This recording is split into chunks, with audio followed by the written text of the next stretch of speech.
Welcome to Nightlight. Step away from the mainstream and gather around as we enlighten the world and our realities and travel this cosmic journey we call life. Join us as we share with you and provide that beacon that can guide us all to a better way. Explore with us as we examine a metaphysical montage of spiritual insights, covering everything from the mundane to the magical, UFOs to unicorns, and everything in between. This is a time of awakening, of sharing and evolving, of spreading our wings and soaring on the cosmic breath of creation.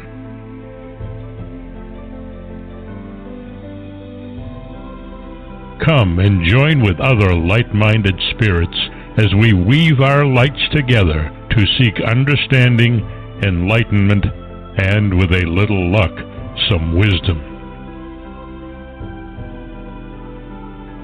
This is Nightlight, a reminder that you are never alone. And now, here is your host, the lovely, delightful, insightful, and all-around great gal, Ms. Barbara DeLong.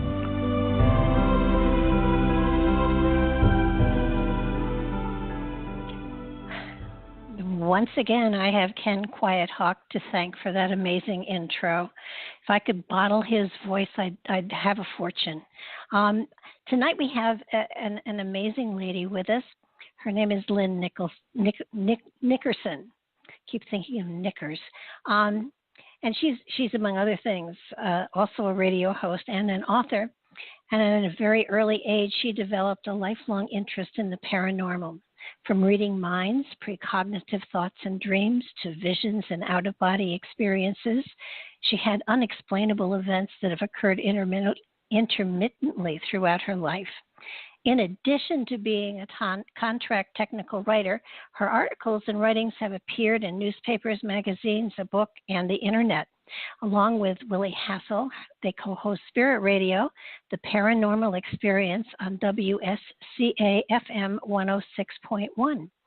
And that's in Portsmouth Community Radio in Portsmouth, New Hampshire. And you can catch them streaming live at WSCAFM.org Wednesday evenings, 10 to 11 p.m. Eastern.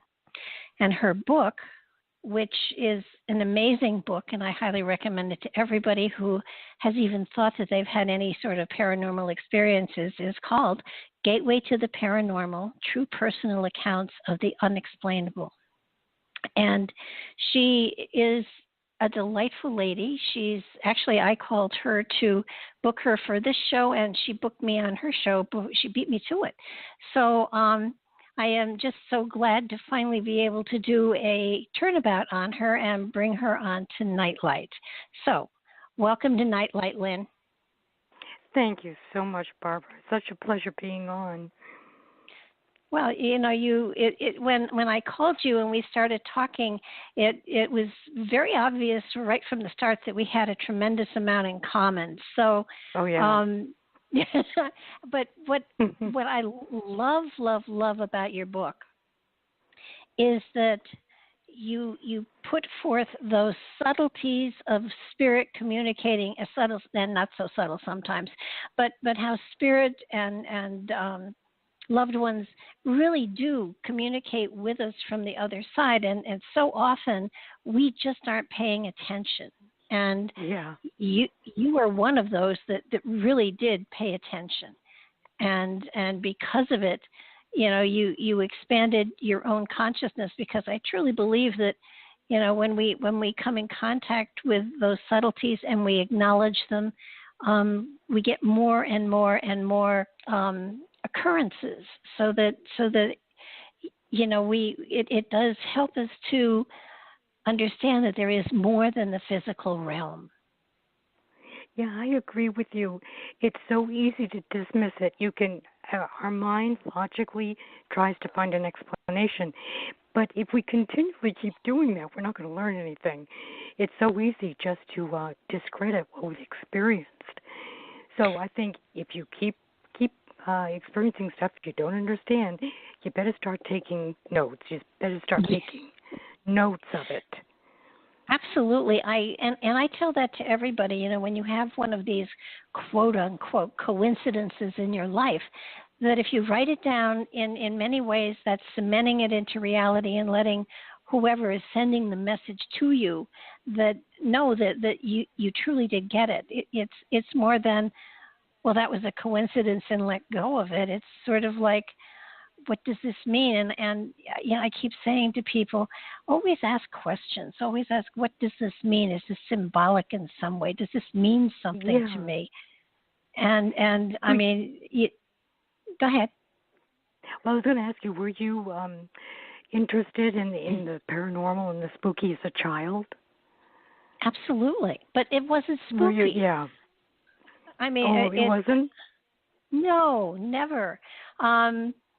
It's funny. I grew up in a household where it became a broken home, and I was in the 6th grade, and my mother, while she didn't believe in any of this stuff, certainly never, you know, played I doubt it to me at all.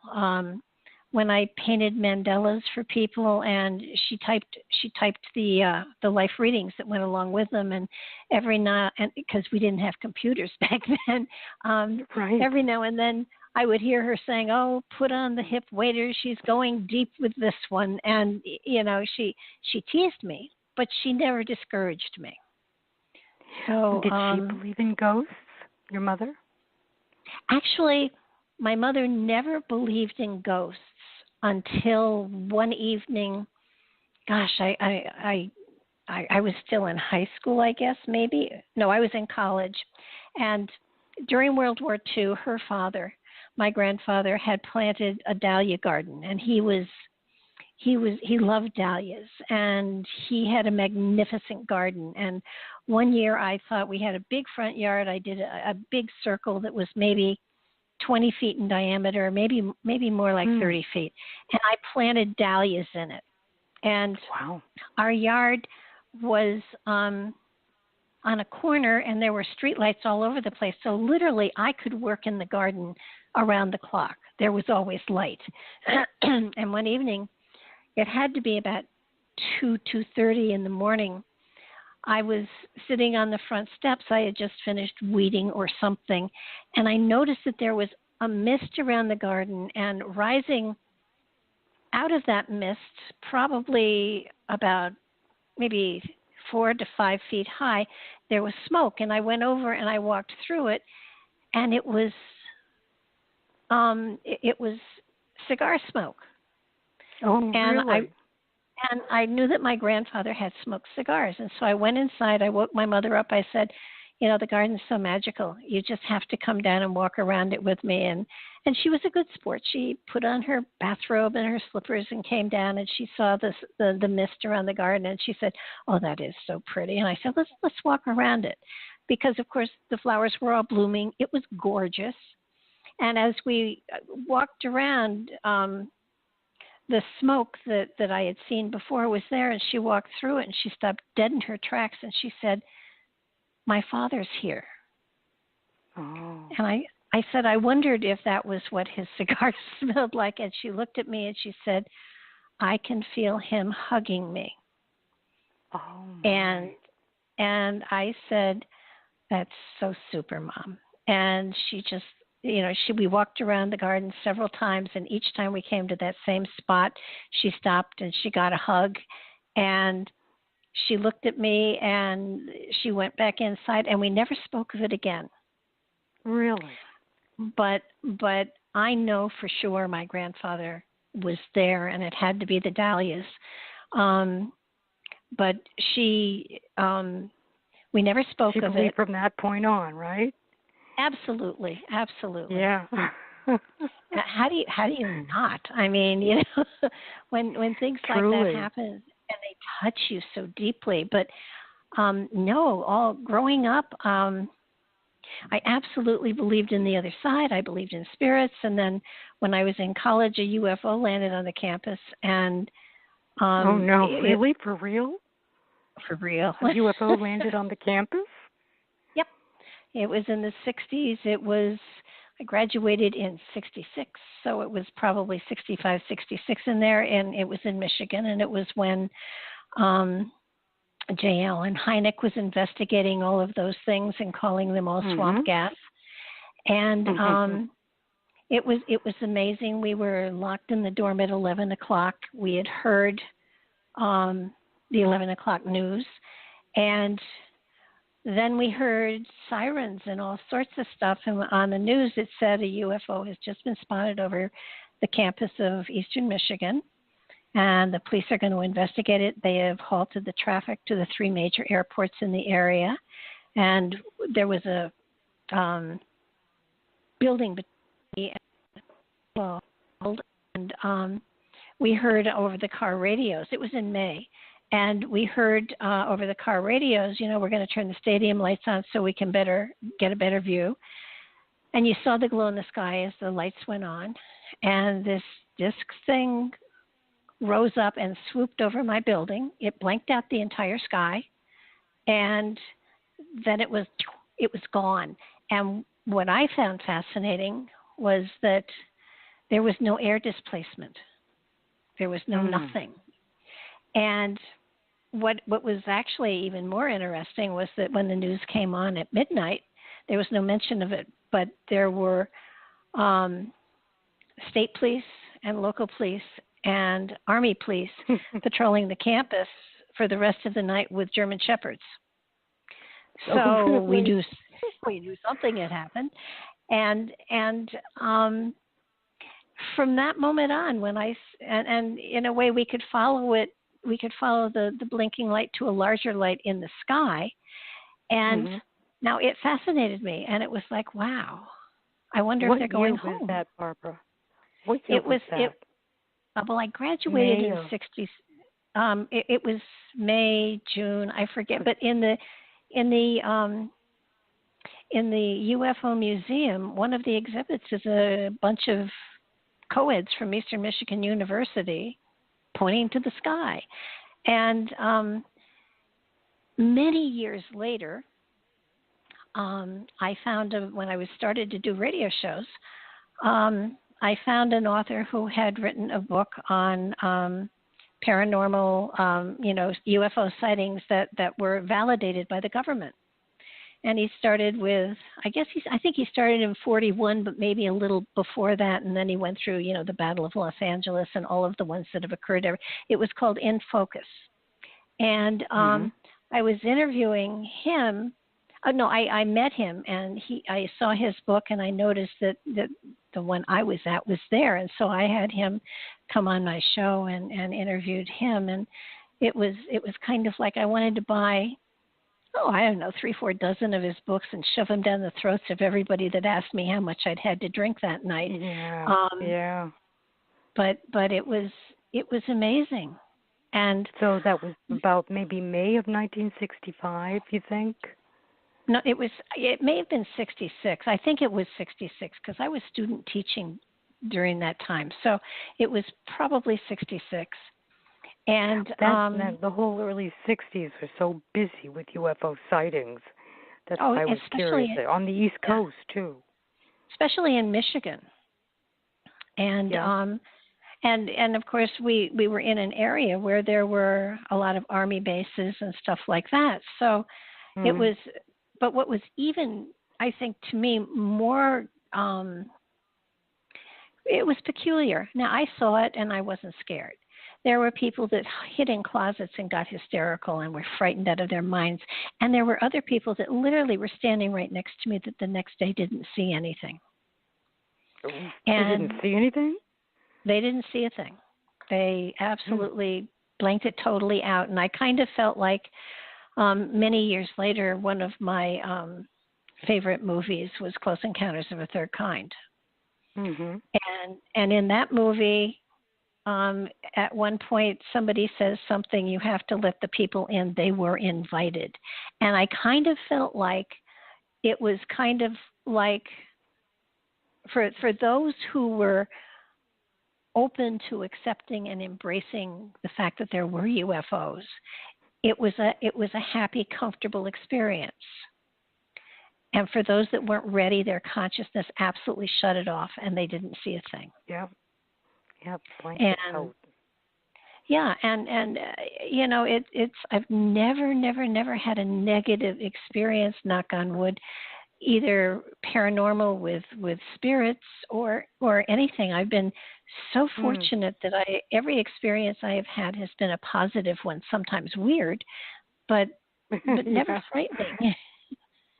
Well, have you dreamt of UFO incidents? Have you had dreams where you thought something was a dream where you encountered a UFO? I think I probably did when I was much younger. And you know, it was almost like, of course they're out there. How could they not be? Yeah. And how would we be the only ones alive? Well, yeah, and it's the same thing with spirits / ghosts. I find them the only ones, and again, knocking on wood, the only ones I've come in contact with were not frightening. When oh gosh, this was many years later. I had I don't know. It was, you know, I'm so old now that when I say many years, it can be anything from, anyhow, a lot later. I can remember my mother had passed away, and I had no, she hadn't passed away. She was visiting someone, and I had a car accident, so I couldn't drive for a while, and I went to a party with a friend, and when she picked me up, you know, she came inside and we talked for a minute, and then we went to the party and we came back, and she came inside, and all of the furniture in the living room had been moved to the center of the floor. Oh no. And there was nobody there. And she spooked and left, and I stood there in the middle of the living room, and I said, "This was not funny. I expect you to put it back before morning." And I went to bed. And in the morning, everything was back.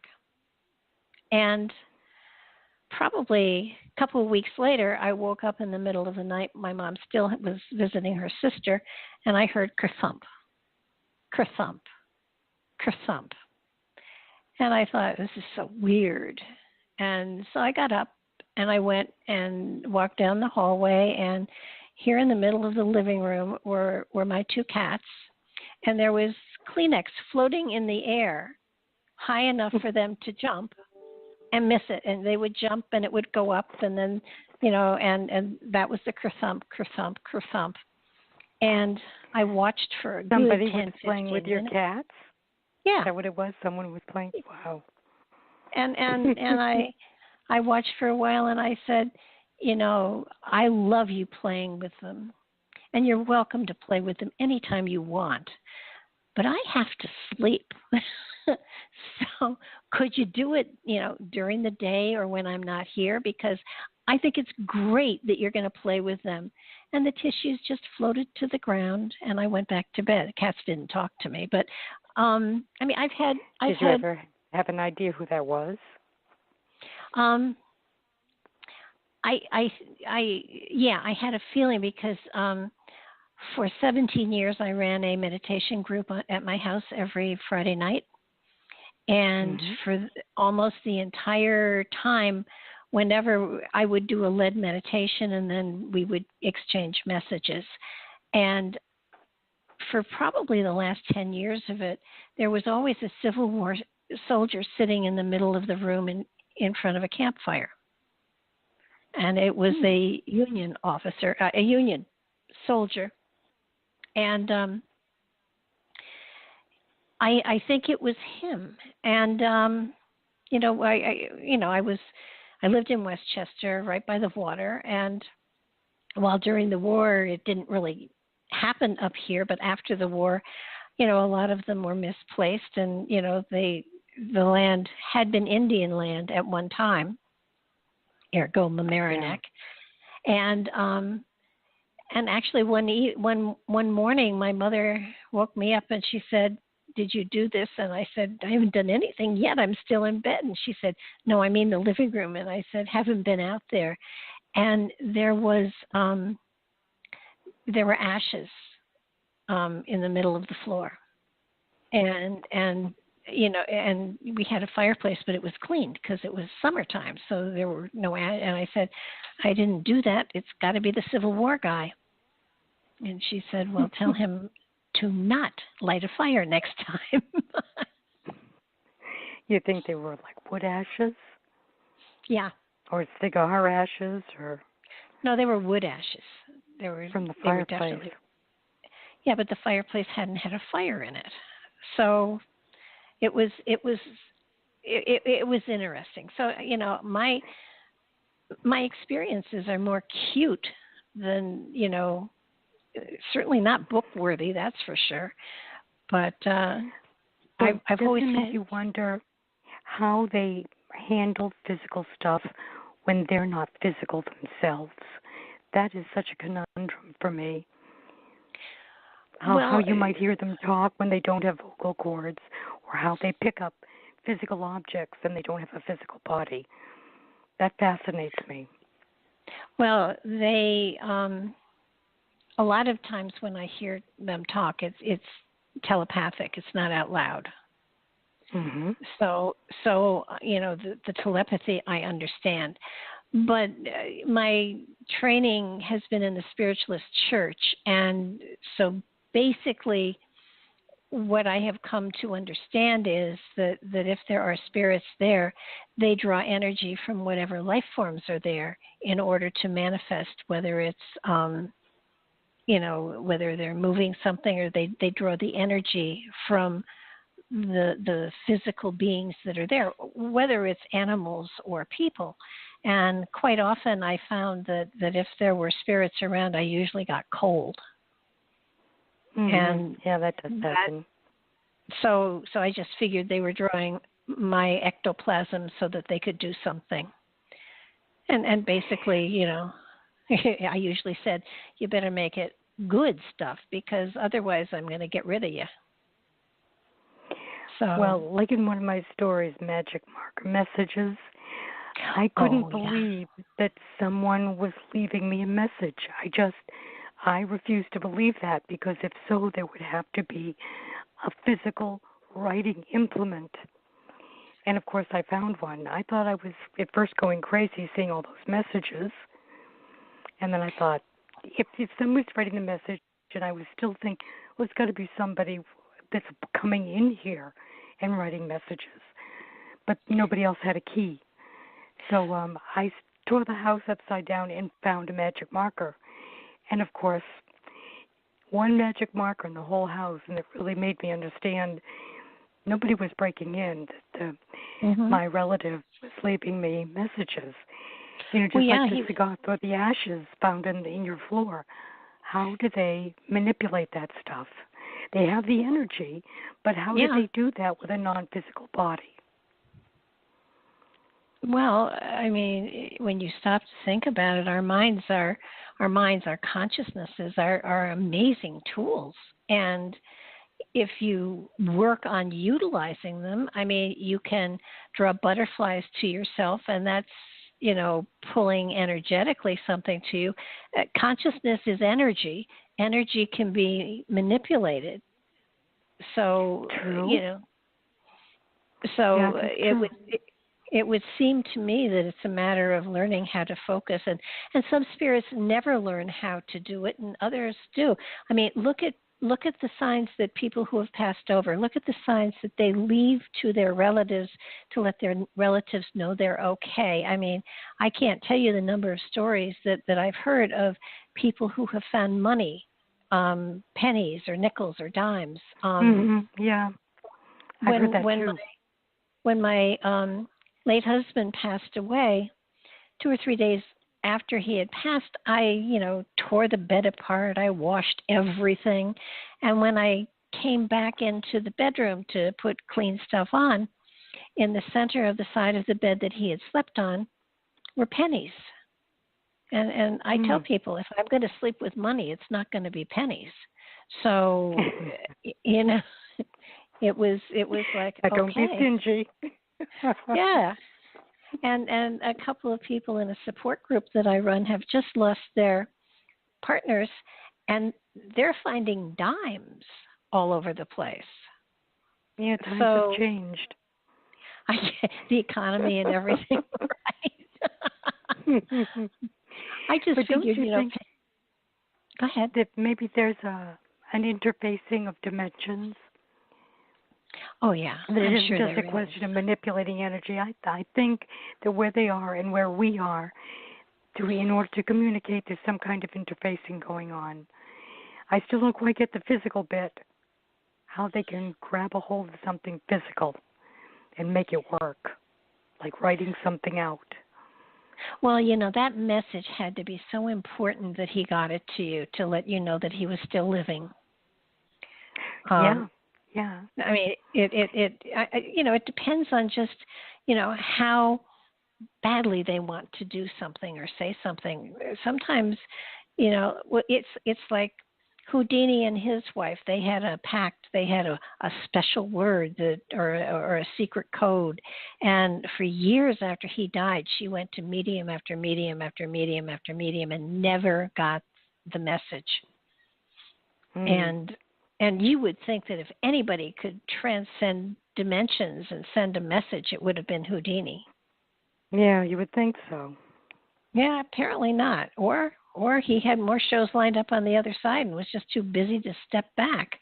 Well, who knows? Because maybe she was in denial. Maybe she was not picking up messages he was giving her. But she should have had some kind of luck when she went to a psychic or card reader or a seance. Lord knows she spent a fortune trying to establish contact with him, and never did, and it's kind of like it.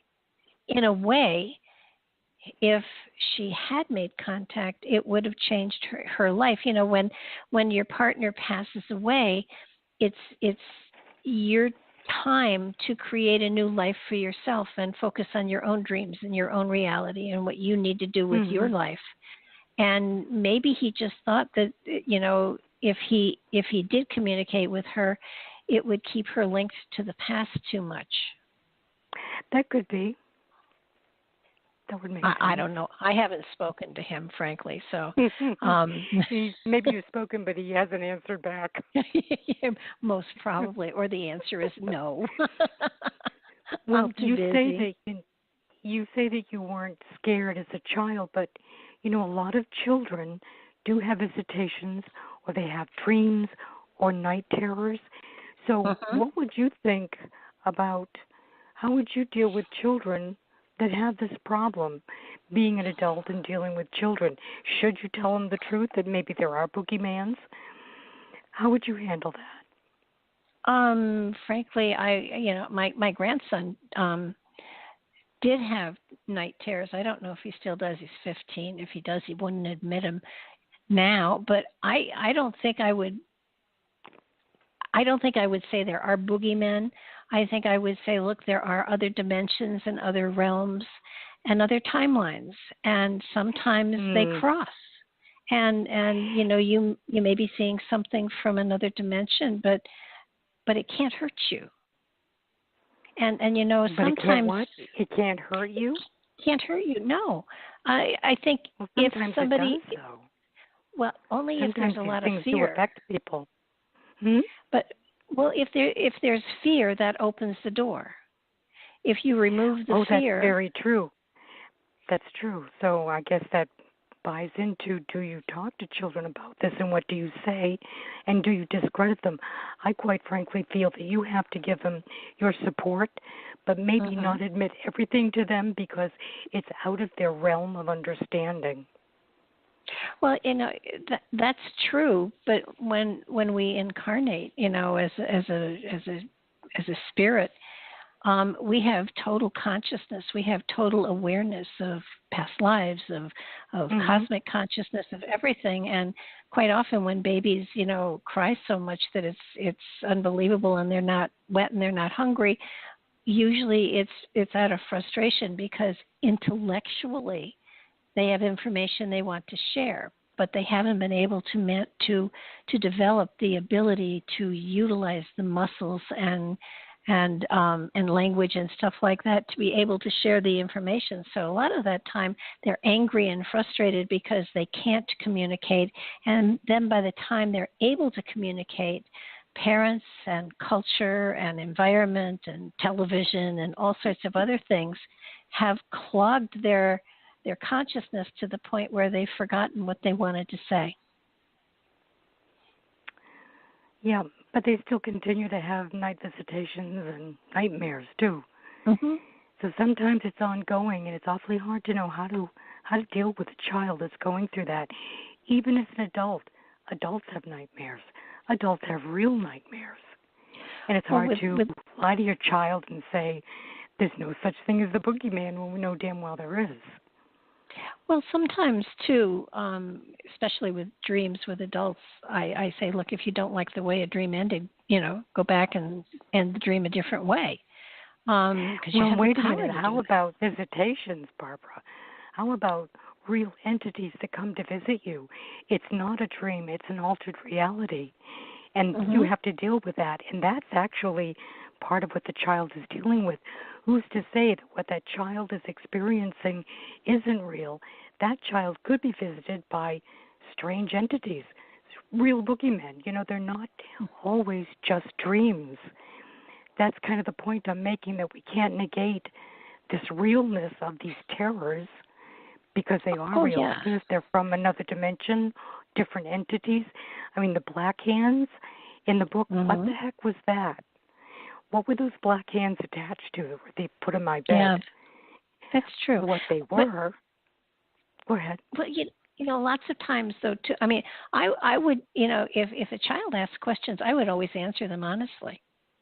And my whole philosophy is, you don't talk talk to babies, because you want them to be able to talk like an adult. So you talk like an adult to them. And I would, if a kid is having a difficulty like that, I would explain that there are ways to avoid this. There are things you can do. You can light candles. You can surround yourself with salt. You can teach them meditation. You can do a lot of things. I mean, and there are entities. And if that continues, if there is a physical manifestation, then you get some professionals in there to help you get rid of it.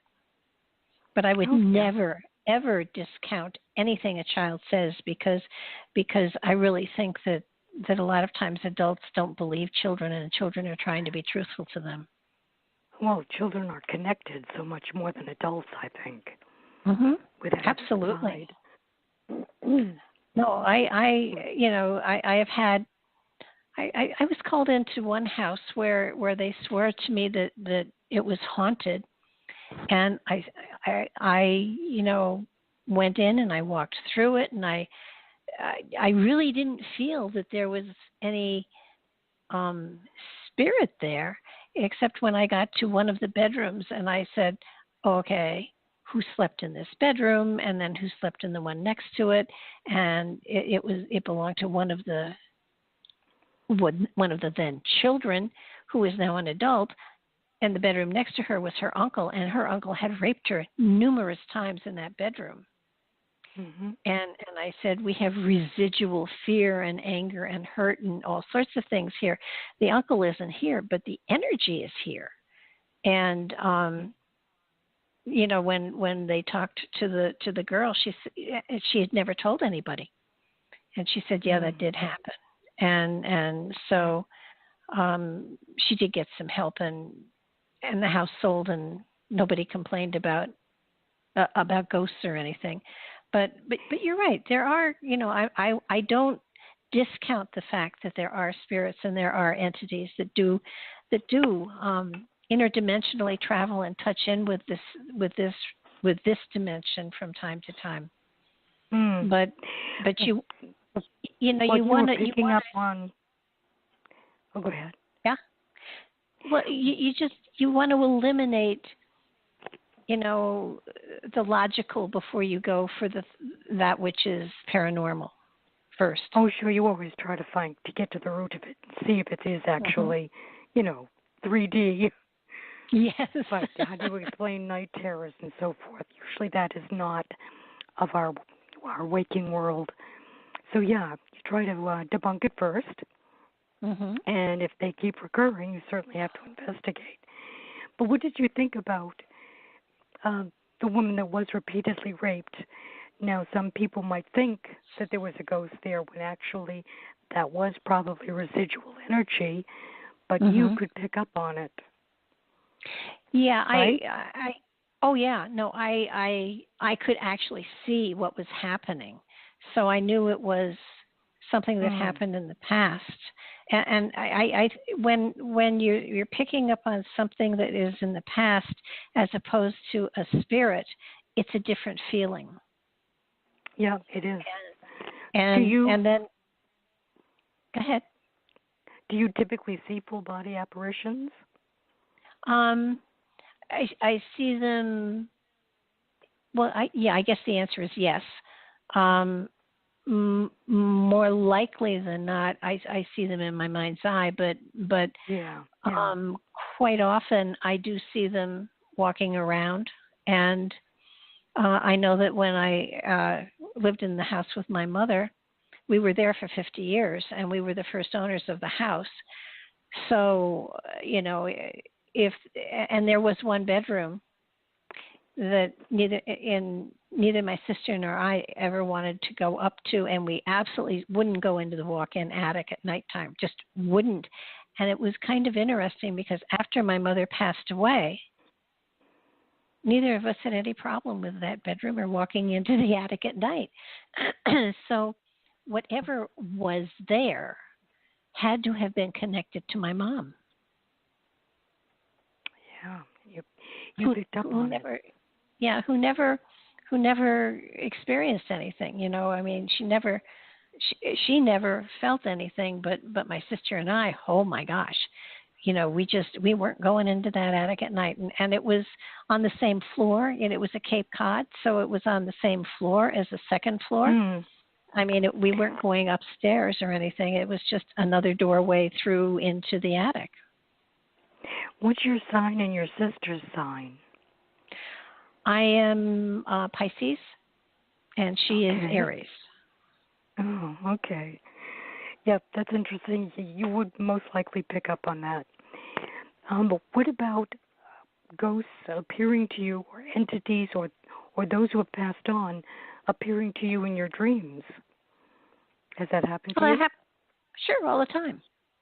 And sometimes sometimes it's more of a past life experience. So, I'm very cognizant that it's a past life, and those are fun. See, I've had more fun with this field than most. How do you tell the difference? How do you know it's a past life? Well, sometimes I realize that I'm not in my own form, so that's a good hint. Yeah. Yeah, and I always aware of that.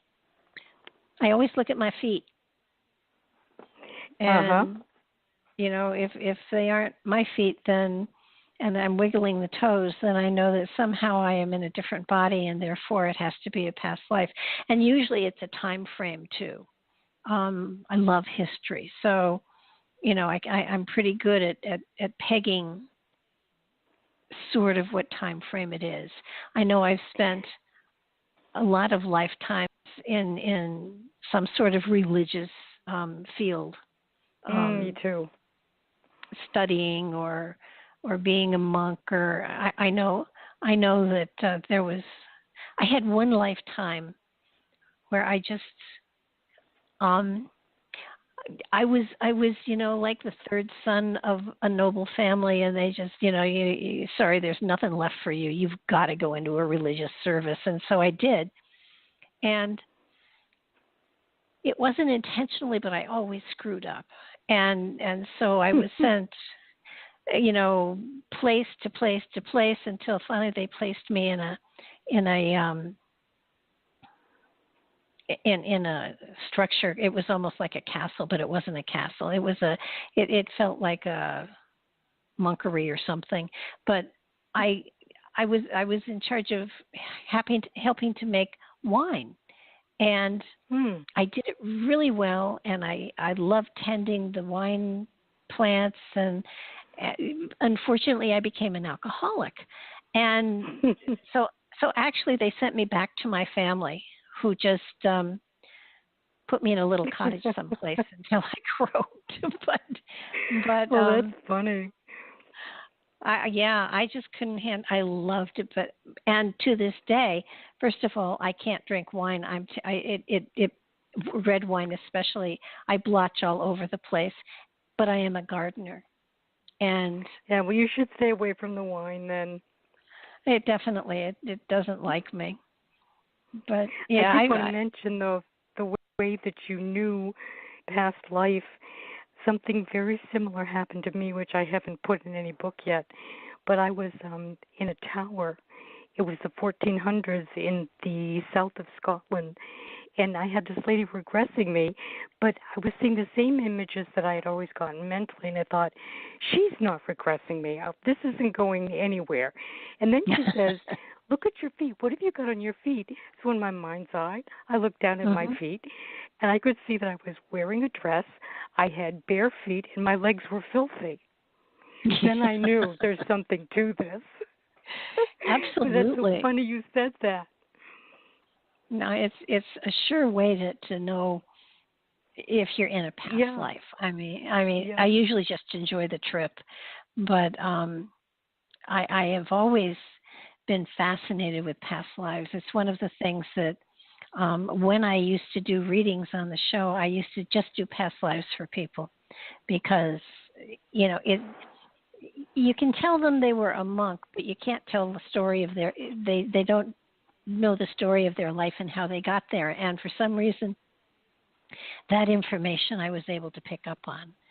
So, I mean, I've had people who ran away to sea because they thought it would be romantic, and then ended up on a pirate ship of some sort. And much as they were beloved by all of the crew, they got seasick all the time. So every time they went to sea, this kid was seasick in the bowels of the ship while battle was going on. and I said to the person, I said, do you do well on the water? And it's like, and he said, no, I can get seasick looking at a glass of water. And I said that may have something to do with the past life, because sometimes, weird things. Yeah, we carry over. Like phobias, especially. I have a fear. I've always lived on the water. I've always been on boats. My family has always had boats. I love the water, but I don't like being in it. And I panic if my face gets wet. And when I did work on going back and trying to see where that fear came from, I have drowned a number of times. Oh, really? And so that fear about, I can panic in the shower. Jeez. So that phobia does come from having drowned, and having knowledge of the fact that it comes from past lifetimes doesn't do me any good. I still panic. Do you wind up regressing people, or do you just get this information when they're in your presence?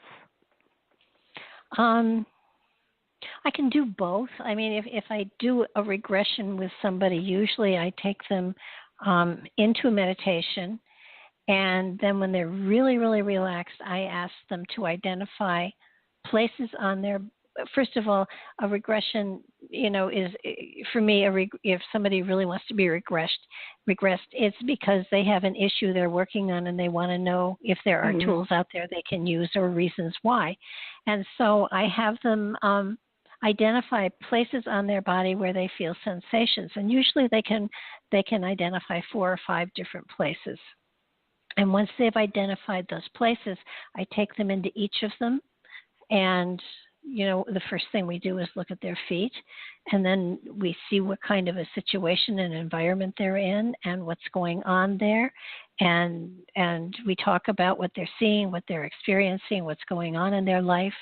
And, then we pull out and go into another one. And when we're all done with experiencing, say, the 4 or 5 different lifetimes, I know I regressed my surrogate daughter. And at one point we went into one lifetime and she was telling me about it. And I said to her, Angela, does this have anything to do with what we're working on? And she said, no, it's just a really cool life. And I said, well, let's move on then. So once we're done with they're describing to me what was going on in those particular situations, then when they come out of the meditation, then we go into how does that lifetime relate to the one we're in now? What was going on that has a reflection as to something that's going on now? How would you apply this to your life? What can you get from that life experience that helps you to deal with this one or understand it better? And so we and usually it takes 4 or 5 hours. I mean, it's a long process. But if I'm just doing readings and stuff like that, and people want past lives, I can flip out 2 or 3 easily for them. It's just easy.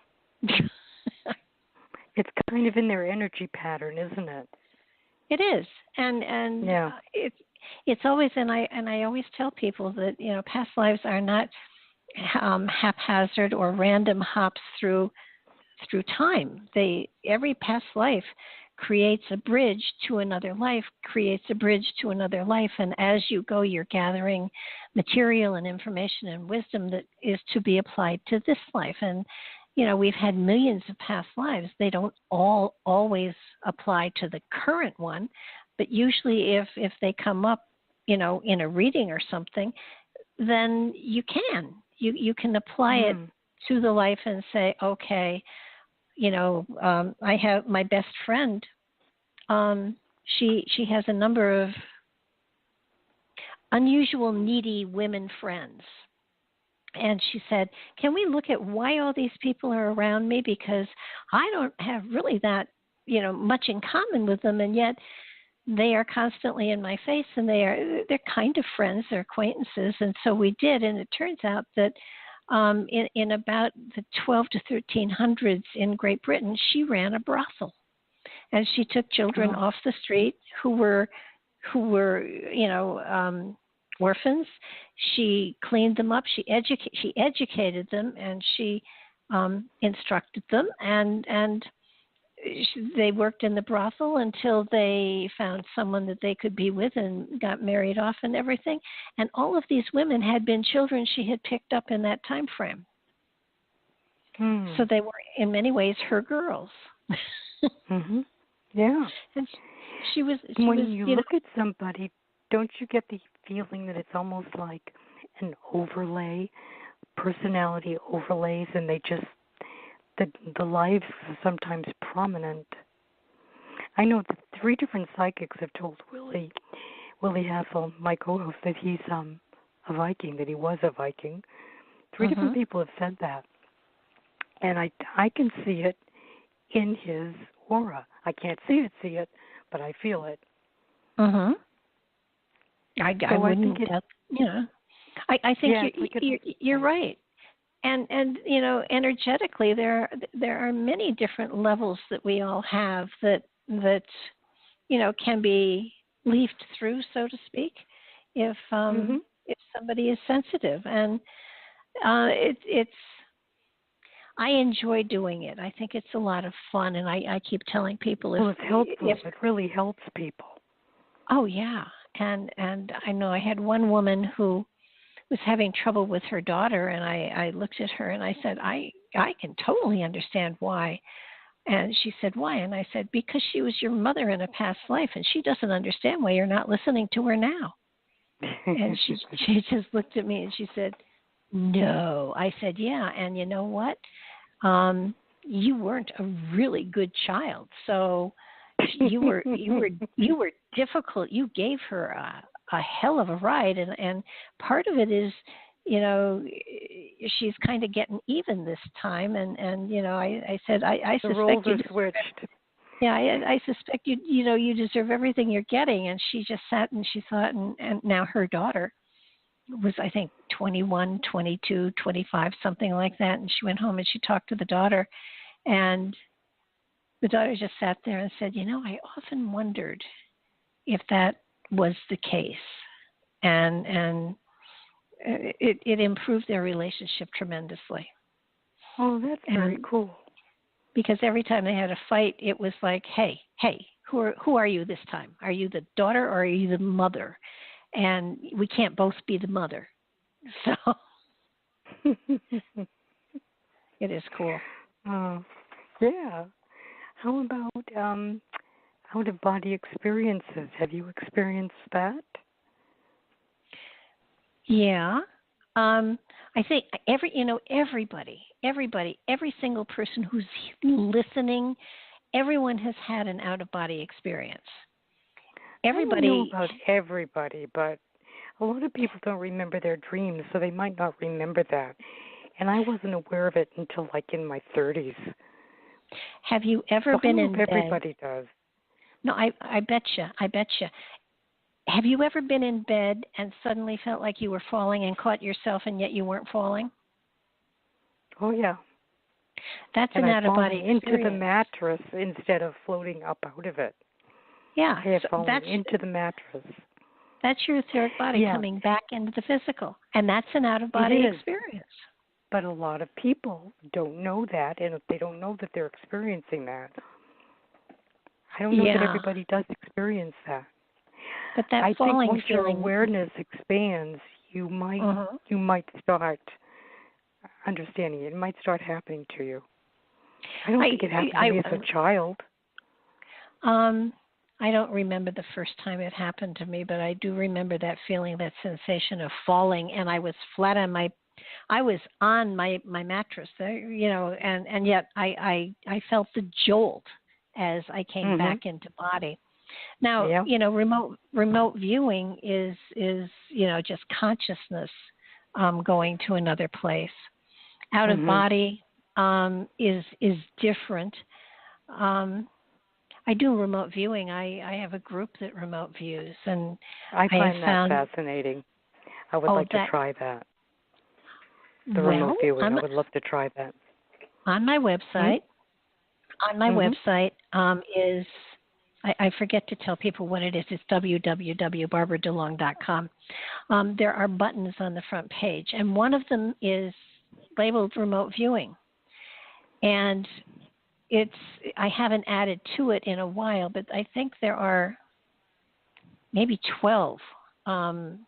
They're short meditations. They're rough because we started it for one reason and it went to another, but we found that we started going to ancient sites, ancient pyramid sites. I took people out of body into these ancient sites, and in most cases into them and beneath them, and found tunnels and found, and in many cases, alien beings that were there, and they run about 15 minutes. The meditation is, the button will take you to a blog. The blog has the meditation on it and an explanation of the area that you're going to.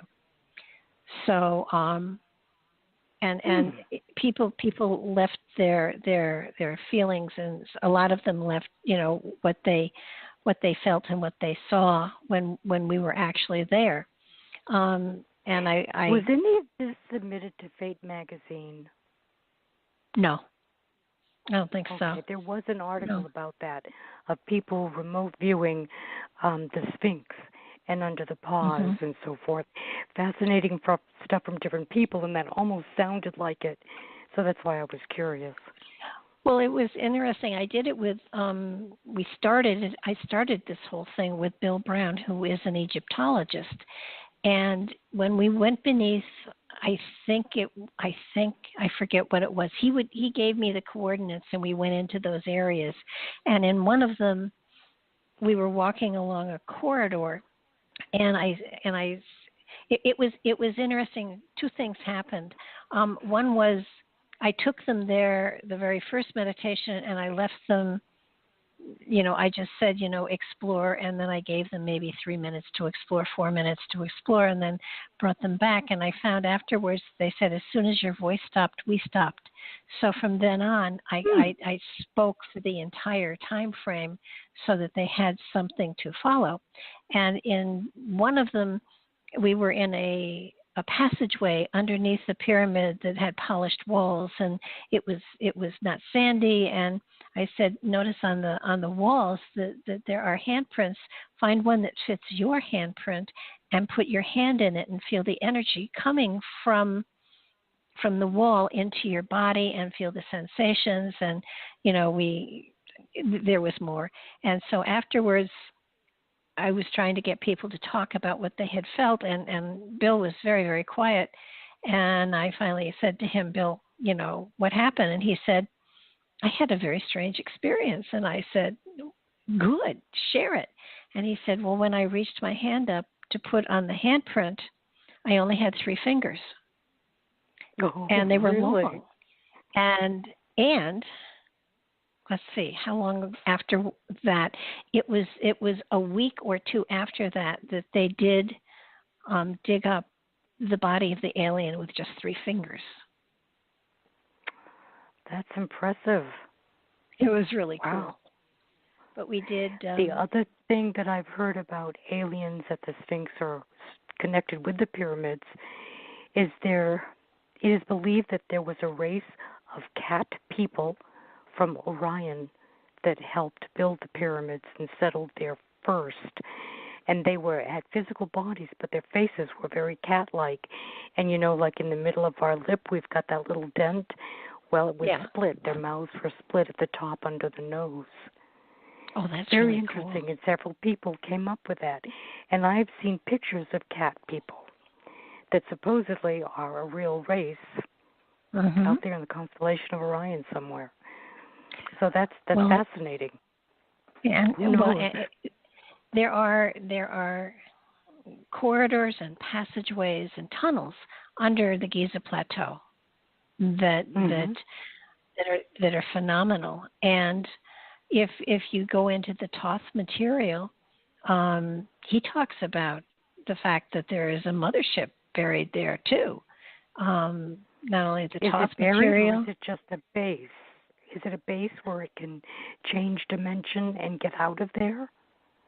No, there. No, there's a ship there. From what I understand from the Thoth material and some others, the Billy Meyer material has a mothership there as well. So it's just parked and it's not going anywhere. Is that the idea? Yeah, apparently it's there and ready to go at some point in time. But I see. Okay. It's some functional. Sort of evolutionary thing to happen. I think, it could be that, or it could be a dimensional shift, because, when you look at things like the crop circles, I've always believed that the crop circles were created by interdimensional shifters. They flip in and then they flip back out. Yeah, I agree with you. And I've had the good fortune to be able to at least stand in a crop circle, and it has an amazing energy to it. You smell ozone, which I've heard that. And it's there aren't bugs, and it's almost like there's a cone of silence around you. It makes everything quiet and peaceful. So it almost feels like they are portals of stuff. They are. I don't think it's interdimensional graffiti. I think there's a point to the crop circles. I just haven't figured out what it is. Definitely. Yeah, I think they're definitely messages. They're so exacting, and they're such beautiful designs, and it's all sacred geometry. There's got to be something else there. What do you think is the purpose of all the passageways under the pyramids? Did you get an indication? It was really interesting, because under the Great Pyramid, and then there are a couple of temples that are no longer standing that we went into and beneath as well. And it felt to me as though we were in kind of kind of like stations, so to speak, stations where you could either go interdimensionally or in other places on the earth. And in many of the meditations that we did, it was in one, and I can't remember which one it was, because we went into the Great Pyramid, and then there was another temple, and then we did we did Monk's Mound, we did the Japanese pyramids, we did the moon, we did the pyramids in the Arctic, we did the tomb of the first emperor. We did.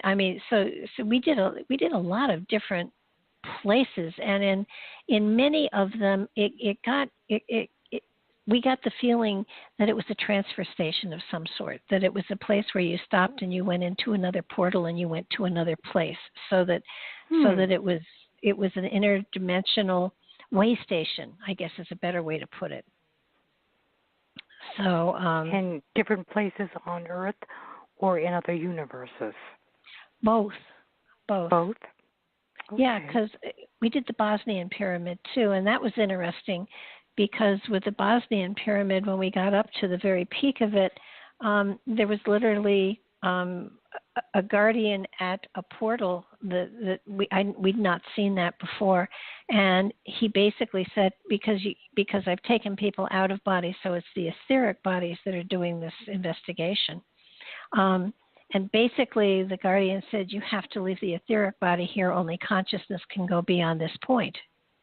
Wow. And some chose to not do that, and some chose to do that and got whatever it is they were looking for. So it was... Did they have problems coming back? No, because I constantly talk, so they had my voice as a link. So no, nobody ever got lost. Some of them dallied here and there, but nobody ever got lost. Well, I think that's good. That's one really cool thing I have found when leading meditations like this one. I can see through everybody's eyes, so I know where everybody is. So, really? So nobody gets lost. Yeah. No. That would be bad. So this is a pre-recorded meditation that you have, that you offer to others? Or yeah, it's right there. Done? Oh no, it's all done. It's if you hit the, and please understand that these were, there are places where the phone rings and stuff like that. I mean, I keep saying that, as I go forward with these, I will be a little more careful as to sound and stuff like that. But the meditation is right there. You can click into it right on the website and listen to the meditation and leave your remarks if you want to.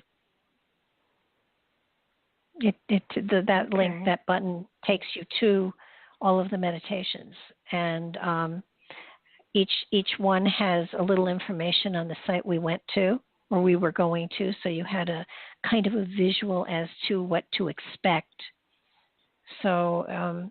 But I have a whole bunch more places, that I want to take people into, and they're short meditations. They only go about 15, 20 minutes, tops. So are people aware enough to be able to sit down and jot down notes as they're experiencing stuff? Sure. Okay. I mean, I never had, they all did it, so... I think I kept saying, remember, what you've seen, remember what you felt, and make sure that you bring it back with you. And so I gave them, I implanted that. Yeah. So I'll have to listen to that. They're fun. Mm-hmm. I mean, especially the one on the moon was fun, and the first emperor's tomb was fun. Bosnian Pyramid was amazing. I bet. I find that place fascinating. The first couple were rough, but we were just because I'm used to being able to sort of let people go and then bring them back, and the feedback I kept getting was when you stopped, I stopped. So. It was a learning experience for me for something like remote viewing that if you didn't hear what I was saying, that was just fine. But if you needed a voice to follow, it was there. Mm-hmm. And there were about 70 or 80 people signed up all around the world that did them. So, and and they're there. Their impressions. Did they write their impressions? Some of them. A lot of them did, cool. and then it got to the point where people weren't leaving their impressions, and that made it difficult for me to know how to adjust things if I needed to. But this summer I plan on doing another 5 or 10 and putting them up there too, and they will take longer and be more. Well, they'll be deeper, I guess is the best way to put it. Okay, so what places are you planning on visiting, in quotes? What locations?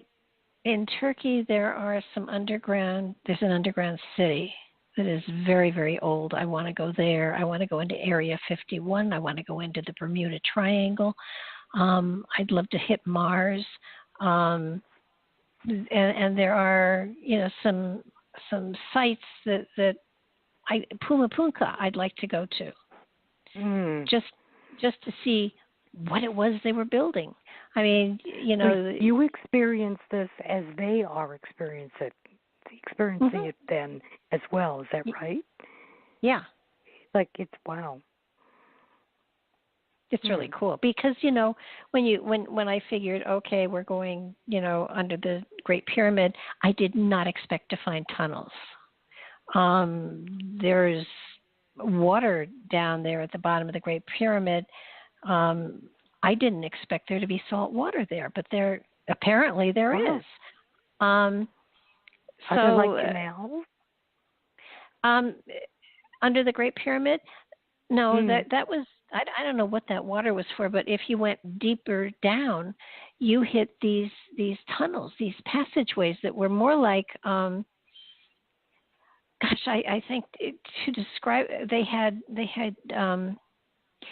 smooth walls. They were polished walls. And in some places, as we would walk along, they would glow right ahead of us so that the passageway was lit up ahead of us. But there were no lights. Yes. So it was really cool. And in many places, there were symbols that were not hieroglyphics, but they were symbols. And in one, I remember there was a huge cavern, and there were circular portals all around the outside, and each circle had a different symbol on it. But none of them, they weren't Sumerian, they weren't hieroglyphs, they weren't, I'm familiar basically with a lot of the ancient languages and symbols. They were none of those. And I would say they were more like sacred geometry than anything else, and they would shimmer as an individual walked up to them, and you'd be able to walk through. And then they became solid again. And what was interesting was every now and then, one of the people that was in the group would put their hands, they would see it shimmer and someone walk through, and yet they'd put their hand up and they'd touch it and it wouldn't shimmer. And afterwards, somebody said, how come everyone else was be able, they would shimmer, they would walk through, and maybe the environment on the other side wasn't conducive to a human. Or maybe you didn't have the right passport. I don't know. Or the right hair color or something. Yeah, or etheric bodies don't count. I mean, they were there etherically, and so they weren't as solid as the people that were presenting themselves. But we never saw anything that had to do with a war or mass murder or anything like that. So why would you say that? I mean, why mass murder? What would make you think of that? Well, in a lot of cases, especially in South America, I don't think, actually, we didn't go into any of the South American pyramids because, they were historically they talk about blood sacrifice and stuff like that, and it may or may not have happened, but I don't get that feeling from those pyramids. And so, it's a matter of, historically there have been massacres and there have been wars. We have never, in any of the stuff that I've done, I've not touched into any of that energy. I've touched into more the spiritual direction. So, and that's what I look for. That's what I seek for. That's what I tune for. So I think it's probably the fact that that's where my frequency goes comfortably. So that's where I take people. Tell me what you saw on the moon. The moon was cool. The moon was, I think, again, a storage facility. And it's really funny because every time we hit tunnels or chambers or anything like that, there was no dirt, there was no dust. They almost looked like they had just been cleaned the day before and polished, which was fascinating to me. So whatever it looks like on the outside, the inside was still functional and being used. And again, a sense of there were storage banks there, as I recall. And so you could basically tap into and look into what they were storing as far as memories or as far as civilizations or any of that. In a couple places, especially in Egypt, there were places where there were books that weren't like they were kind of like our books, but basically they were downloading information to you. So, I don't know what some people got or didn't get, but they were drawn to wherever it was most appropriate for them to be. Yeah. Did you get the impression that the moon is artificial? No, I didn't. No, I didn't get the impression that it was artificial. I did get the feeling that it was alien, though not of this planet. It wasn't, a part of this planet that has broken off. It was, it came from somewhere else, and so the feeling, and of course, you hear the stories of the astronauts who, when they landed, took a look around and there were alien spaceships all around the crater that they had landed in, and I believe that. I buy that in a heartbeat, and I do believe that the dark side of the moon has a lot on it that the powers that be are not letting us see. Yeah, I think it's kind of like a United Nations of the universe on the backside.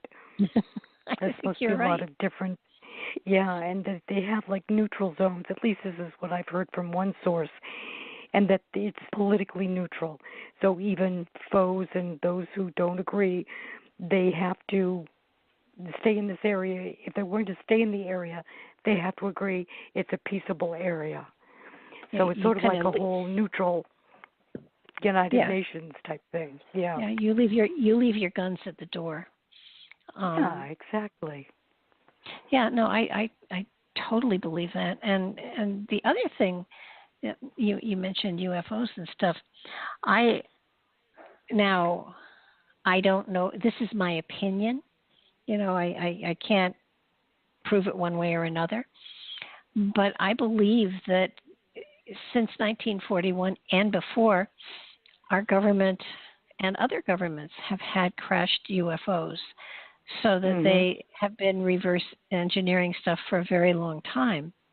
I believe that a lot of the UFOs that have been spotted over the centuries, at least over the last, almost the last 100 years, might have been are ours, yes.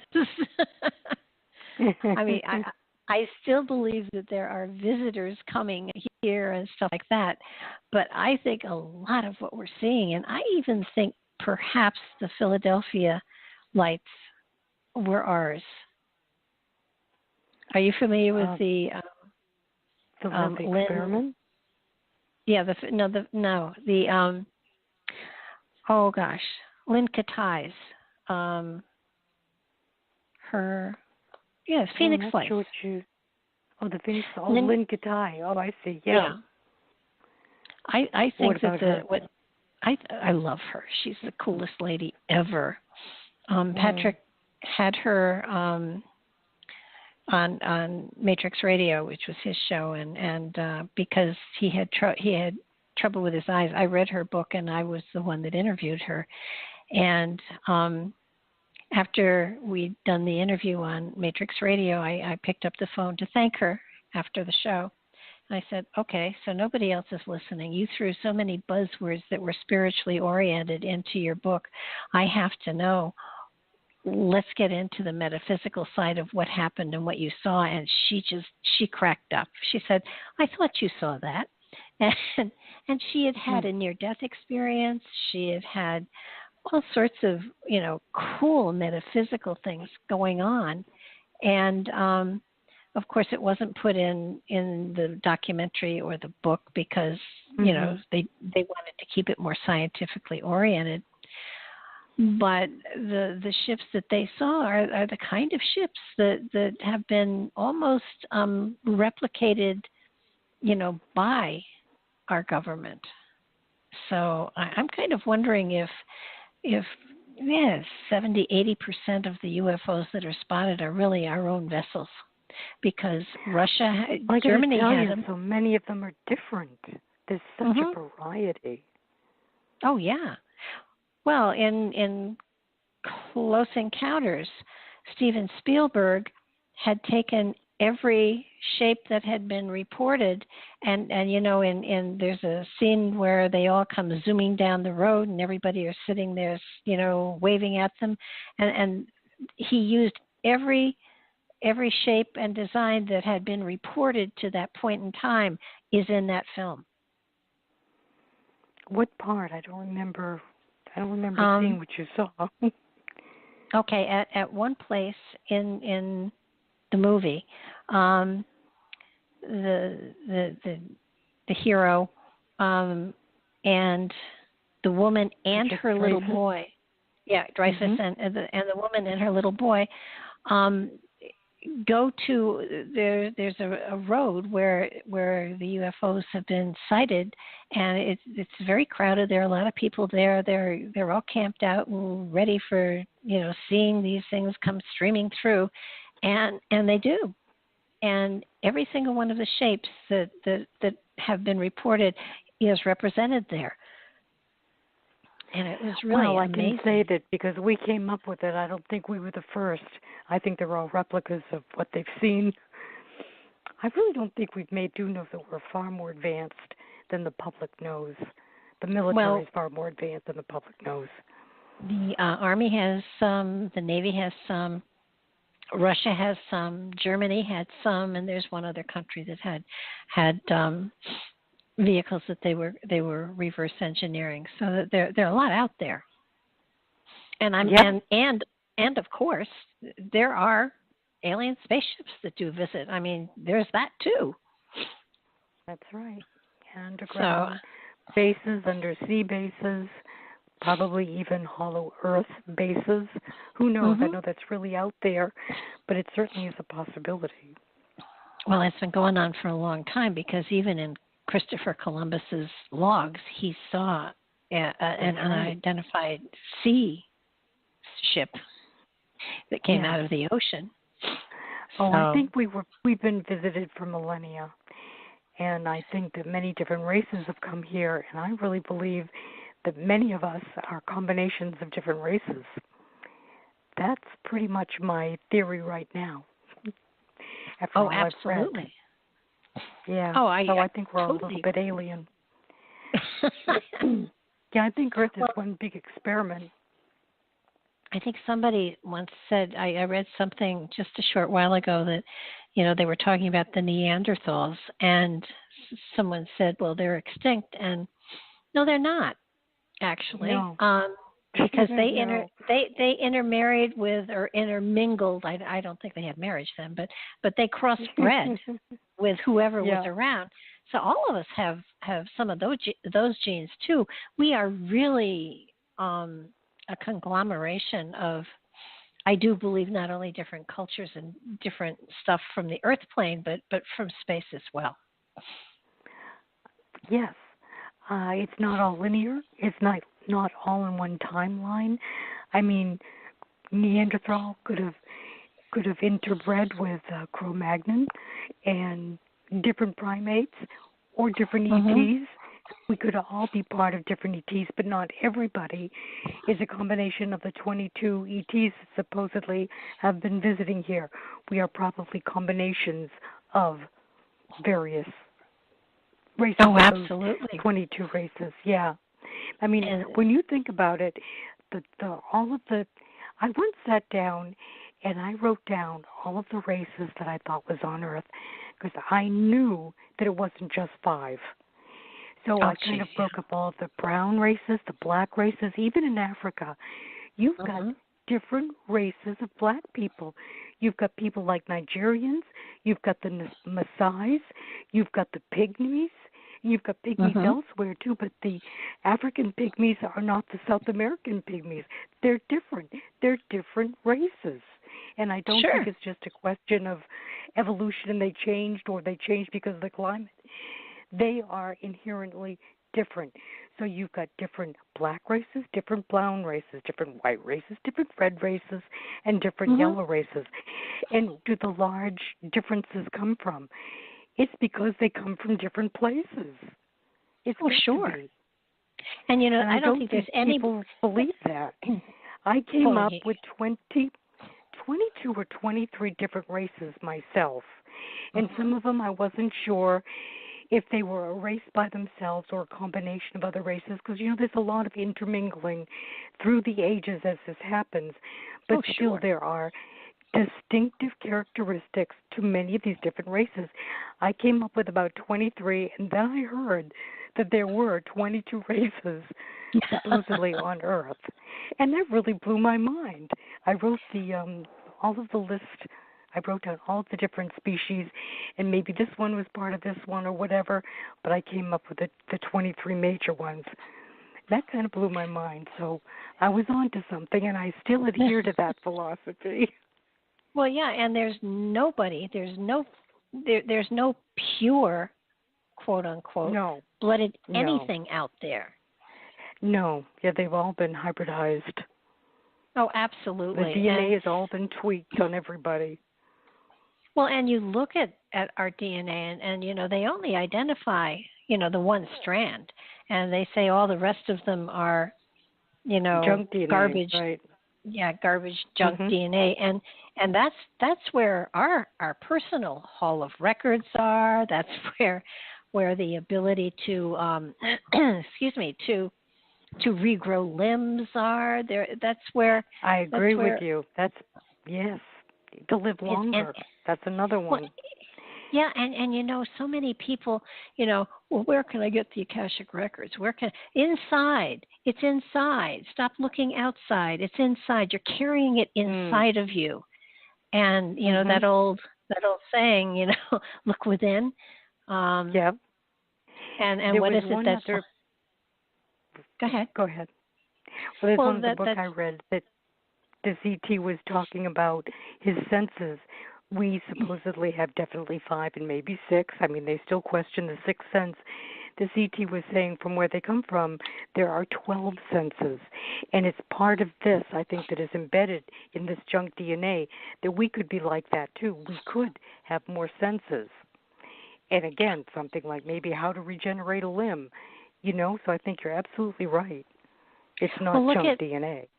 Look at some of the quote-unquote masters or whatever you want to call them, like Jesus and Buddha and, you know, all those guys. I mean, the Buddha was able to translocate.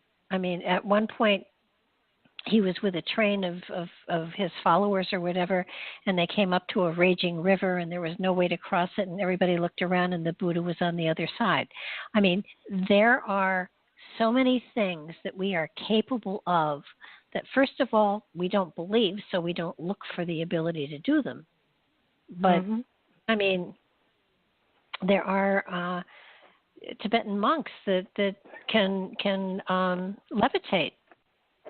I don't know what good it does them, but, I mean. Well, they can control their environment. They control themselves, right? Yeah, absolutely. Yeah, yes. But who wants to live on a mountaintop and meditate all the time? I mean, there's. I mean, well, have you ever seen any of Nicholas Roerich's paintings? Say the name again. Nicholas Roerich. No, German. German. He was an artist, but he was also a doctor, and he was amazing. This goes back to the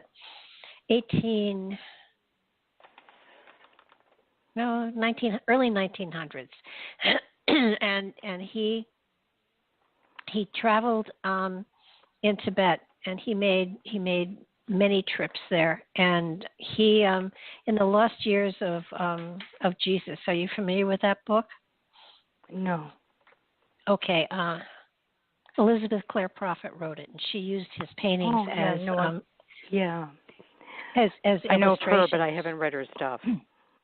The Lost Years of Jesus are pretty good, but she used all of his artwork, and he traveled the Himalayas on donkey, and he rolled his canvases up. He painted with tempera, so he had powdered paint with him.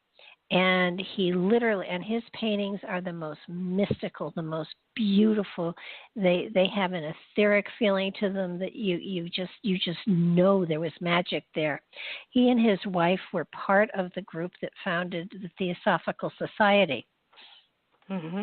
And he is partially responsible for the symbol that goes on top of hospitals during wartime so that they know where not to drop bombs.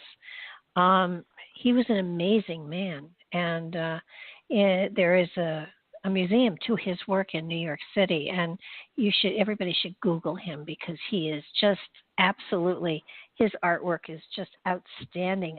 I did go down to the museum a number of years ago, and it was amazing. You walk through and you see all these pictures hanging on the walls, and you realize that they were rolled up canvases that were carted by donkey through the Himalayas and painted with melted snow. And it blows your mind. And yes, I reached out and touched them. I got yelled at too, but I wanted to feel the energy, and it was there. It was really amazing stuff.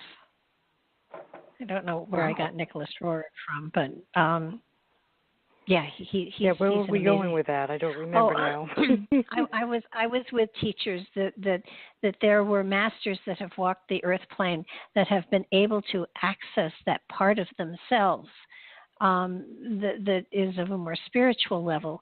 So they were able to cross that bridge of understanding from consciousness to higher consciousness to spirit consciousness, and be able to utilize those skills and those techniques. How Jesus walked on water, how Jesus, made, if indeed he did, serving the multitudes, turning water into wine. I mean, these are quote, excuse the term, but parlor tricks that can be used to get people's attention so that a message can be given. I served in the pulpit for 5 years in the Spiritualist Church, and I once asked one of the ministers, "What's the point of the giving of messages at the end of this? Can you do it? Sure. Is there purpose to it? I don't know. What's the point?" And he said, "It's the hook that gets them in to listen to the sermon and listen to the message." And so perhaps with all of those master teachers that were out there, this is how they got people's attention so that they could give them the spiritual information. And over the decades or the eons, the only thing that remains are the parlor tricks and not the message that went along with them. Could be. Yeah. I think spiritualistic churches are really good. They're cool. They are cool. I had fun. Yeah. I thoroughly enjoyed serving in the pulpit there. I probably had too much fun. Well, how about out-of-body experiences? We were talking about remote viewing, but did you have any sense that perhaps you had time traveled, gone back in time, or even traveled ahead in time? Well, the future is still to be determined, so that's kind of hard. But I know there are those that can do that. I never have. It's funny. They have a show on TV called Timeless, and back in the 50s, I think it was 51, there was a show on television called You Are There that Walter Cronkite did, where they traveled back in time. That was the coolest show ever.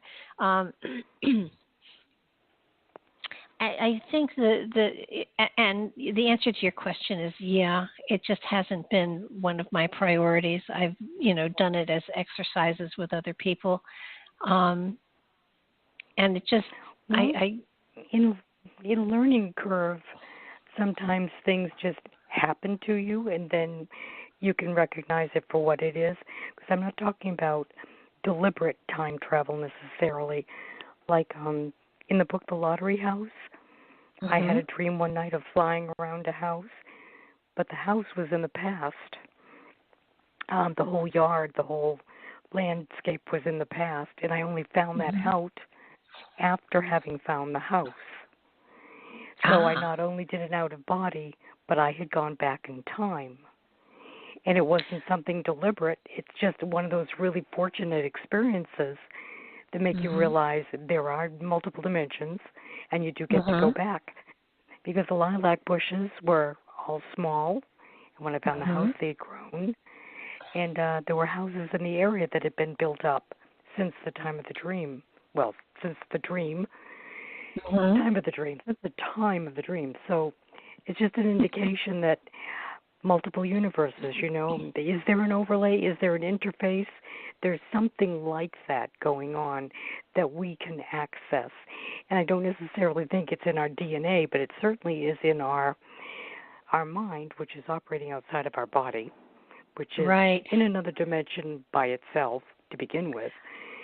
So, I believe that we're living in multiverses. Yeah, Paul Eno. Multiverse universe. Yeah. Paul Eno talks about folding time or overlapping timelines. And I went once to Woodstock, New York. They have a crystal chamber there that is it's a chamber to meditate in on the 11th hour of the 11th day of the 11th month. And there are chambers all around the world, so that at that one particular time frame, there are meditations for peace that are going on nonstop around the world. And each chamber has a crystal from the other chambers, which kind of links them, which is really very cool. Excuse me. And I remember as we were going to the chamber, I stopped dead in my tracks. And Woodstock is a small town, and it's in the middle of, woods and stuff. And there was a Native American there who was a part of running the whole thing. And he said, "What's wrong?" And I said, a huge field that was out there. And I said, "I see teepees and lots of people, and they're all sick and they're all dying. And I see big fires where bodies are being thrown into the fire." And he shushed me up real fast, and we went in and we did the meditation. And after everyone had left, he took me out in the field again. He said, "Can you, describe it more?" And it was like it was right there in front of me. And I said, "This is horrible." And I see soldiers, and they keep handing out blankets, and people keep dying. And he said, "Yeah, there was a huge settlement here, and the American government handed out blankets that smallpox." And he said they wiped out over 1,000 people that way, and they're all buried there. And that was I think one of my biggest, of seeing and I literally at one point stepped out of the way because a horse walked by me and there was no horse there. But I was so there that it felt real to me.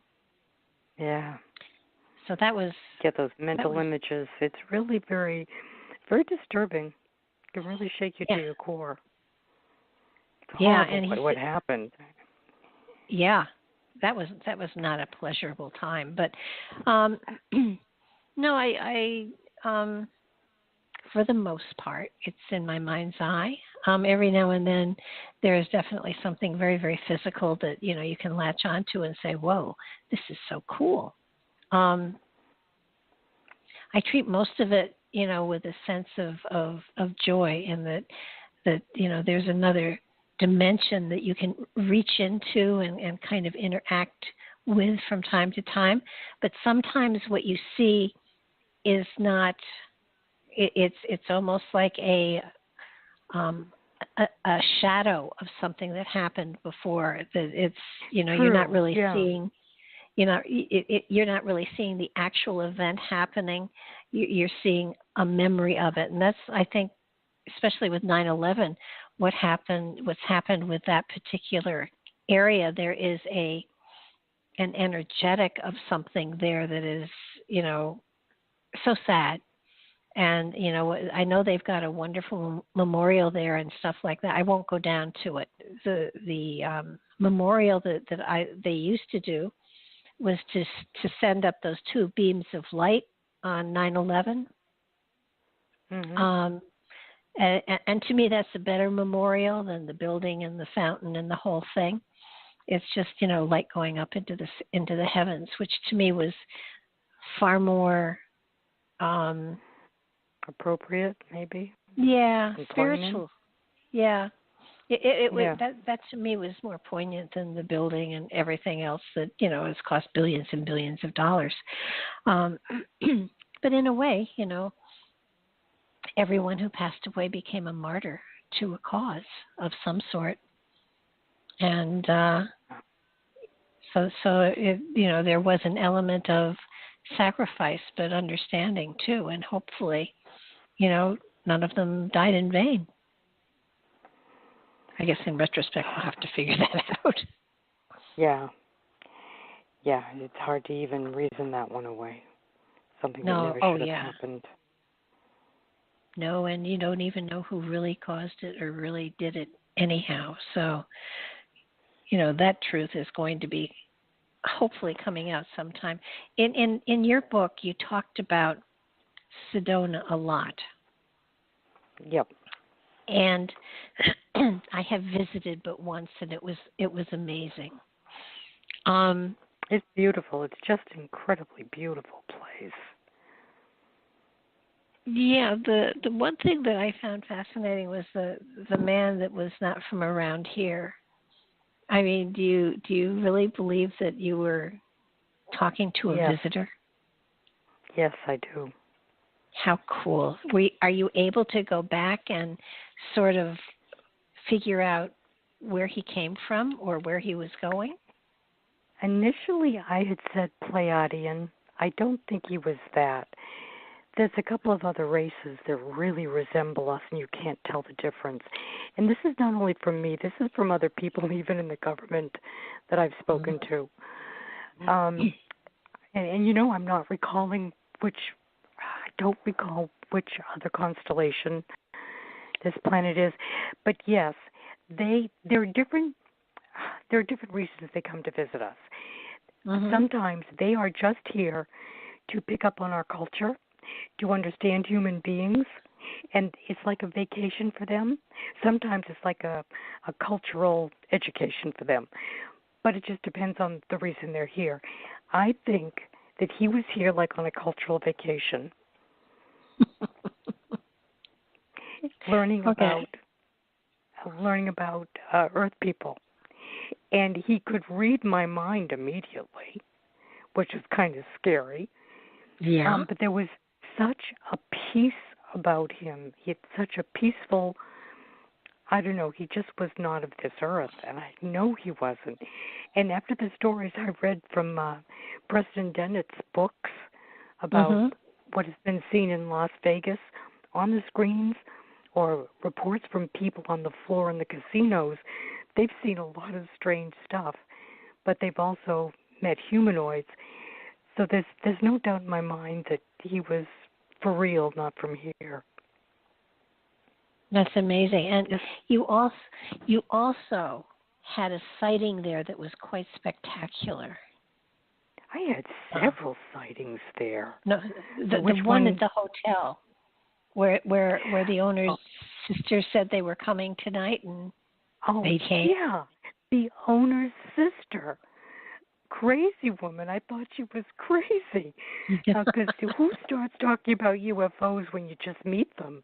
And that's what she did. I was trying to check her in. And then she says, oh, by the way, they're coming tonight. Well, I said, well, who? It's the UFOs. I've been talking to them. And I'm thinking, my God, this woman must be nuts. So I knew it was his sister, so I just kept smiling. And I didn't say anything else. And she went off, and everybody went out to dinner. They had like a big family reunion. And they came back about 9:30. And then people started going outside, and then that's when the owner came up to me and says, Lynn, come outside now. Lock the doors and come with me. And I said, I'm the only one here. He said, you've got to come out now. So out there in the sky were these huge globes, huge Walmart parking lights, only larger.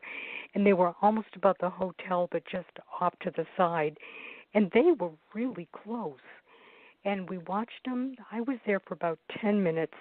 The crowd of about 30 people were there for 20 minutes. And then they were gone. And I failed to find out how they eventually left. But they were just sitting there big as day. And you question your sanity. Then you question, well, they must have put up some lights there around the hotel. But then the lights started moving. And they would move up, and then they would move to the left or move to the right, back to position. It was a very, there was intelligence behind it. It was a very meditated type move. So you what else can it be but a UFO or something maybe from this plane or planet, but certainly not typical, certainly something that we can't identify. Don't you wish you'd had a camera on you at that time? Yeah, I do. It was dark, but I'm sure I would have photographed something. Oh, sure. The other thing that I have here that I wanted to really check out with you, you talk about celestial music. Yeah. And I was wondering if it had any similarity to the solfeggio music. Oh, explain that to me. Solfeggio music is music that is played at a certain frequency, and it doesn't have a melody. It is a more tonal sound that it's done with binaural sounds, beats, and it's done with singing bowls, and it's done with all sorts. It's the only one I know of, and I know there are many people, but Wynn is the only one I know of that does it. And if anybody is interested in listening to his solfeggio music, if they've got Amazon Prime, they can listen to it there for free. And what it puts your brain into an alpha theta state immediately. So that and it's amazing. It's like floating in amniotic fluid. It is just ethereal. Yeah. Right? Ethereal, yeah. And what I heard was very tonal like that. And after I heard it, because I was floating out in the middle of the universe, and I heard the music, and it made me ecstatic. It made me so joyful. And I was joyful when I woke up. And then for the next 3 days, it was like I was floating on a bubble for 3 days. It was such an incredible experience. Again, an out-of-body experience, I really think so. And I went I don't know, to a dimension out in the universe. I was suspended out in the solar system. And the message was the Earth is married to the sun, the moon, and the stars. And it was an indication to me that there's unity in everything. We're all a part of something. But the music was just unbelievably beautiful. Yeah, you should check out the Ted Winslow music, because I'm thinking, and what it is it's done at a certain frequency, and what I didn't understand was that frequency isn't volume, and it isn't tonal. It's an energetic that takes your mind to the alpha theta state, which is a meditative state, which is a place where if you work with it, you are able to get into a closer attachment and connection to the spirit within. It's an amazing tool. It's a great tool. So did you. It almost sounds like the bowls, the glass bowls that, what was it, Ben Franklin invented them. And that sound is ethereal, just putting waters on these bowls. Beautiful music. Yeah. Well, it's spelled SOULFIGGIO. And it goes back to, I guess, the first time that in the 8th century, the Gregorian chants. That it goes. That's the closest they can find where it's the tonal stuff, and it's really phenomenal. I went and using tonal sounds, hums, is something that that I noticed that I'm in Connecticut, so we have the 2 casinos here, and in both of them there is a constant hum that takes the brain to a place where you're more comfortable just sitting there and putting money into the thing, and I can the machines. And I remember saying to my sister, "Don't you hear that mind hum?" control? Yes. And she said, "No, I don't hear it." I said, "It's driving me crazy. I've got a crashing headache." And she said, "Nah, we'll just stay a little longer." And I said, "You don't hear it? You honestly don't hear it?" And so whatever frequency it was on, it was taking people to that space inside of themselves that makes them almost lethargic, so that they would sit at the tables longer and that they would spend more money, so that using these tonal aspects have been used on us in movies and on television and in all sorts of places that we're not really even aware of. And the subliminal seduction. So it's not only visual; it's also audio. Oh yeah, isn't it? Yeah. It's amazing the technology that is being imposed upon us that we don't even realize. And I know. The mind control stuff really is frightening. Oh, geez, yeah. And you kind of want to poo-poo it, and then you realize, nope, it's really there, and we're being controlled, and it sometimes it's through commercials on television that are subliminally there that we don't even recognize. It's amazing, and I stopped watching television. Well, probably a smart thing to do. I mean, I watch movies, but no more TV. Well, are you familiar with Robert Sullivan and his cinema symbolism stuff? Yes, I am. We had him on our show. He's a cool man. He is. He did quite a bit of study and research, I think there's 500 pages to that book. It's amazing. Yeah, it's a big. Have you read his or seen his first book of fiction, A Pact with the Devil? No. You'd enjoy that. Probably. It's a really good book. He's, I read his first 3 books, and then his work of fiction surprised the daylights out of me. Did not know he knew as much about witchcraft as he did. Well, it's the idea he just put a lot of truth in it, and they just called it fiction. Is that the idea? Yeah. Well, he definitely did that, and at one point he actually even wrote himself into the story, which I thought was really kind of cute. And then he advertised his other 3 books there too. But I mean, the story it's the first, I think, of a trilogy. So it did surprise me. Cinema Symbolism his first one though? He's written 2, a part 1, a book 1, and a book 2.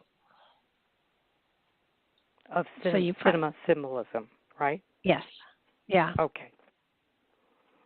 And then the Arch of Enoch was the other one, which I had to learn a whole bunch about Freemasonry before I actually interviewed him. I was painfully ignorant, so I did a crash course on it, and then I actually understood the book. So. Yeah, it's not one of those things you can just breeze through. You have to really do some research. Well, but it's funny because being metaphysically basically oriented, I knew about Solomon's Temple. I knew about Hiram Abiff. There were a lot of things that I really was familiar with. So every now and then he would hit an area where I had a familiarity, and it was okay, both feet on the ground. I know where I am right now, and it was. I'm always grateful when somebody does something that I know nothing about, so I have to go and learn about it in order to be able to talk to them, which is always an adventure for me. Yeah, that's the funnest part about having the radio show. It's the variety of guests we have on, and they've all got a different take on the paranormal, they explain all of these different things. Like, did you grow up believing in fairies? I didn't, but I do now. It's stuff like that. Mm-hmm. That it just broadens your awareness. It does, and it's such an amazing time because the paranormal and the metaphysical and the spiritual are all so much more commonly talked about, so that you're not a strange weirdo or anything like that. People, they may raise their eyebrows, but they aren't. We don't get burned at the stake anymore, which is really cool. So it's sort of like longer. Yes, there is an acceptance and there is open-mindedness to a greater extent than ever before. So, going spiritual or going, and science is now moving into areas that you never thought that they would do. I mean, look at the doctors that have died and had a near-death experience and come back. I mean, they're amazing. Look at the detectives that have had experience with past lives and weren't able to prove it wrong, and as a matter of fact became believers because with all their investigative techniques, they weren't able to prove that there wasn't a past life there. I mean, people are more and more becoming accepting of the fact that there is a greater spectrum that we have here that we can experience if we embrace it. Yeah, that's basically the quote in my book. We just have a tendency to discount so much. And after a while, you have to sit up and start paying attention and looking at these things. Pay attention. Sometimes it's going to save your life, too, even that. Oh, absolutely. Pay attention to what you're being told. Yeah. There is a greater awareness. I can remember driving one night, and suddenly I saw this great big wall straight across the thruway, and I slowed way down because I was afraid I was going to hit it. Of course, it wasn't there, but as I slowed down, it was put there to slow me down because I slowed down, I missed an accident that happened ahead on the road, and had I been going as fast as I was, I would have been a part of it. And it's lucky. I prickled all over with that one. That was kind of like, whoa. Thank you, whoever put that. Thank you. I am very grateful for that. And the crunch of metal, that was the same sort of thing that happened to me, that crashing metal in my head. And I just didn't know what I was going to do because I had to get back to work. So I just decided I'll get behind the wheel and I'll just go as slow as I can and be really watchful. Thank God I did, because I think I would have been hit by the piece of metal that fell off that truck. Had I been going any faster. I think you're absolutely right. Yeah. Oof. In fact, Joni Mahan said to me, I just got the message, Final Destination, agreeing that I probably would have died had I not heeded that warning. Well, I think your book is an amazing book, and I want to put it out there again. It's Gateway to the Paranormal, the True Personal Accounts of the Unexplained. And it's written in such a manner that it's an easy read, but it has unbelievable messages in it, so that you've been very kind and shared a great deal of your life with all of us, and so that it makes us more and more aware of those subtleties that Spirit does throw at us and how important they are. And thank you. I did want to make that point. Oh my gosh, yeah. I mean, the more we pay attention, the more we have access to greater information inside of us, and we are getting, we're getting way down towards the end here, and Blog Talk Radio has a habit of just cutting us off at the very end. So you want to give us your radio station and your website so people can find you if they're looking for you? Sure. As far as book signings and so forth and presentations, Willie and I do a lot of presentations. That's going to be listed on my website, which is just plain old LynneMnickerson.com, and it's LynneMnickerson.com. And for the radio show, we're broadcasting WSCA, so that's WSCA FM.com, and then on the Paranormal UK Radio Network. And we are broadcast across all of the UK and Western Europe. And that website is paukradio.com. That would be on Tuesday nights at 9 o'clock. And then for WSCA, Wednesday nights at 10 o'clock. But it's all on the website. Websites are great. But I do want to also thank you for having me on your show, because I had a great time on your show, too. Oh, that was a delight. Yeah, a lot of good information there, Barbara. And I'm studying all of your stone structure maps, because Willie and I have gone off trying to look for a few of them. Had a hard time finding a couple of them, but it had nothing to do with you. It was some bad directions from two other sources. But I'm going to persevere, because I would still like to experiment some of those and see what I can feel at them. Oh yeah, they're magical. They really are. And so we're down to our last gasp here. So I want to thank you again. And you have been a true joy. And we'll have to do this again, because we didn't cover half the stuff I wanted to cover. Okay. Well, thank you. Agreed. All right, Barbara. Well, you have a good evening. You too. Good night now, Lynn. All right. Good night. Bye-bye. Okay, everybody, and thank you for tuning in. Thank you for listening. This will be up on YouTube, probably by tomorrow, and of course, always in the archive here at Blog Talk. Thanks for stopping in, sharing 2 hours with us, and sharing your energy. Good night now.